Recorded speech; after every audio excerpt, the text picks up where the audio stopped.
Bonjour, j'aimerais savoir s'il est possible de faire un prêt entre particuliers et si oui, quelles sont les précautions à prendre. Merci.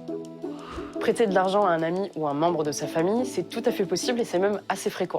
Toutefois, vous avez raison, il est préférable de prendre certaines précautions pour que tout se passe au mieux. Il peut être plus facile de se tourner vers quelqu'un de son entourage plutôt que vers un organisme prêteur pour demander de l'argent, les modalités d'emprunt étant a priori plus simples.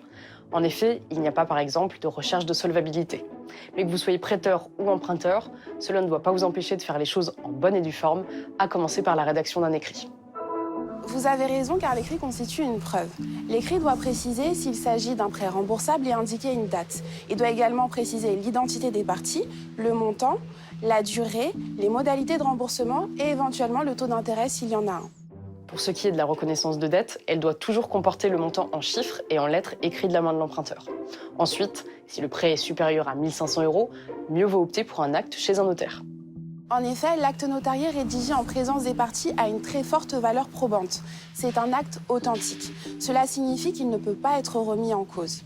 Autre avantage, pour contraindre le débiteur à s'exécuter, le recours au tribunal n'est pas nécessaire car le notaire atteste de l'authenticité de l'acte en sa qualité d'officier public.